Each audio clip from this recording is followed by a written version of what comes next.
With increases in inflation and cost of living on the rise, monthly cash flow is getting tighter and tighter.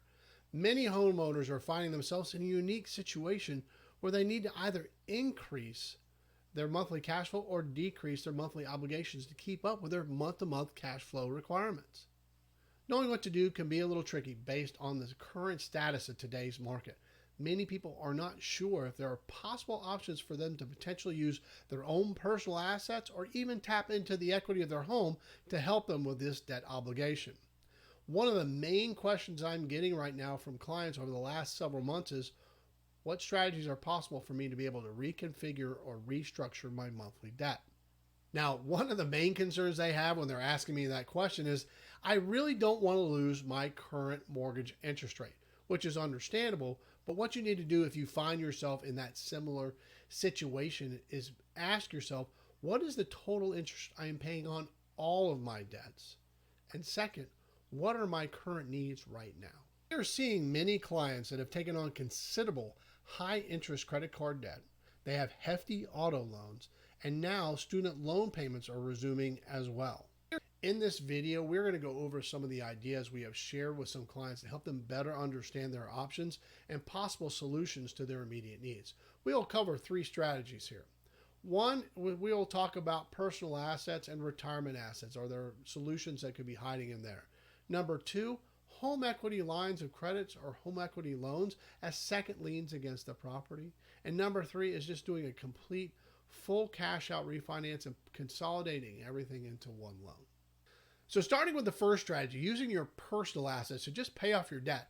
If you've built up an investment portfolio, let's say you've got stocks or bonds or money market accounts, or maybe it's some Bitcoin or something of that nature that you've kind of built in a portfolio, you could just cash those things out and pay off your debt.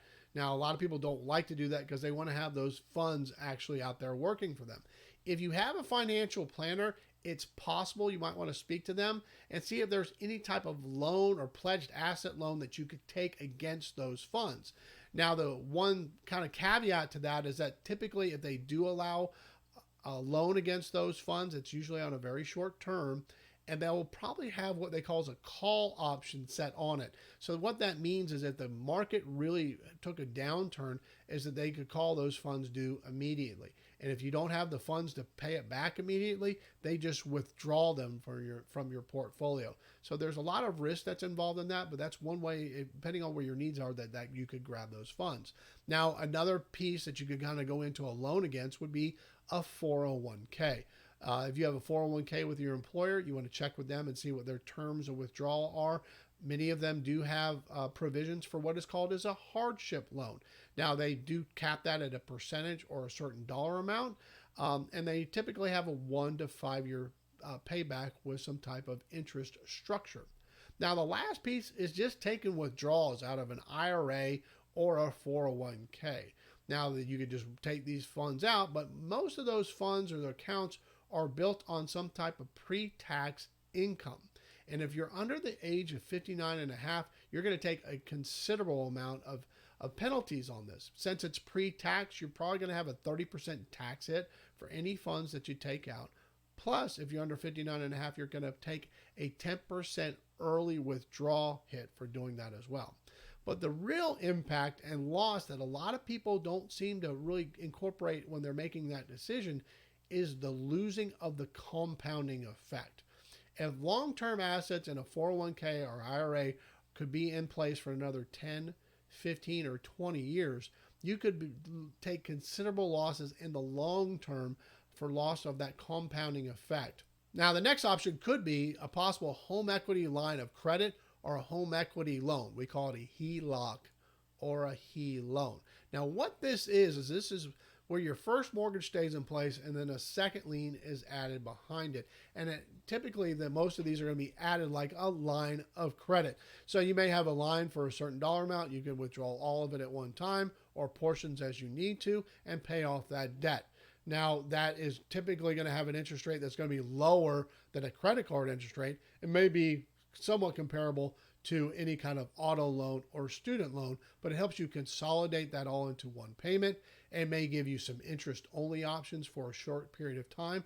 But the other benefit to a home equity line of credit is that if you pay off all your debt using that line of credit and then you pay off the line of credit, you can go back and use that line of credit again without having to reapply. It's like a large credit card against the house.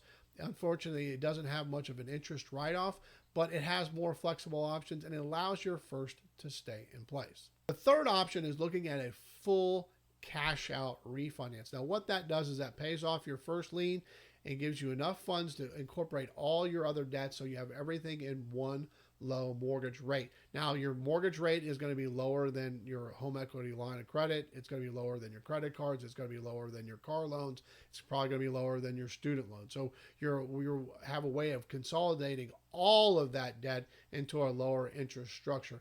Many people look at their current mortgage interest rate, but they don't really think about what interest rates they are paying on all of their debt. So they don't look at the total blended rate. And this actually will open up a lot more cash flow in that instance, because a full cash out refinance is going to re-amortize that back over 30 years. So if your main concern is to really get monthly cash flow as low as possible, this option is probably going to give you the best idea of how to do that.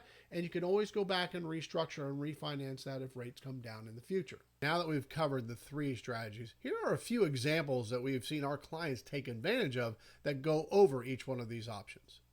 Okay, we'll start with the first strategy of using your own investments. We have one of our clients, Ashley. She used her 401k account to help her consolidate some of her debts. Now, per the 401k service provider and an agreement with her employer, she was able to apply and receive what is called as a hardship loan to accomplish this. The parameters were for a maximum loan of up to 50% of the 401k balance or $50,000, whichever was less. Since Ashley had accumulated over $140,000 in her account, she was limited to the $50,000. She chose to take the maximum term at 5 years, and her service provider offered her a loan at 2% over the prime rate, which in November of 2023, the prime rate stands at 8.25%. So her interest rate was 2% higher at 10.25%. This was a monthly obligation of $1,068.51. Since she was paid twice a month from her employer, they withdrew $534.26 a pay period to repay this loan. Here's a great example of the second strategy of using a HELOC loan on a property. Ben had a home that was worth $425,000 and had an existing loan balance of $210,000. Now, since the HELOC would only allow up to 80% of that market value, that was about $340,000 as a maximum loan amount. The HELOC loan that he chose was on a variable interest rate and was tied to the prime rate, again at 8.25% in November of 2023. The bank added what is called as a margin of 2% on top of this. So this gave him a fully indexed rate at 10.25% or 10.25%. Ben had a goal to pay this back in 10 years. So the principal and interest payment that he would need to make each month was $1,602. Ben had $40,000 in credit card debt at 27%, a new car loan at $40,000 at 9%, and about $40,000 in student loan debt at around 8%. His payments for the credit card were a minimum of $1,600, and if he made that minimum payment, it would have taken him 25 years to pay back that balance. The car payment was $721, and student loans were $485 a month. This was a total of $2,806 in monthly obligations. By completing the HELOC loan, he was able to save about $1,200 a month on his cash flow. Now, for Ben, he also had an option that we shared with him about our third strategy, using a cash-out refinance. So as we said, Ben's current principal and interest payment was $1,200, and he had a rate of 3.75%, and he'd been in his home for almost 4 years now. The cash-out refinance allowed him to pay off all the same debts, but with a full cash-out refinance, he was able to reduce his monthly obligations to $2,300 a month. This was over a $1,700 monthly cash flow improvement compared to the $1,200 on the HELOC. Plus, we advised that we would notify him once mortgage rates dropped again, and we could look into lowering his rate and helping reduce the total cost of this debt over time. Understanding options and obtaining the best information possible to your situation is crucial for making the best decisions. We see many people in tough situations these days due to the state of the economy and the cost of living increases. It isn't advisable to rush into quick financial situations that could end up having some costly mistakes. Our mission is to leave people better than we found them. With a little bit of information about your current situation and your needs, we might be able to advise you on some possible options that could be best for you.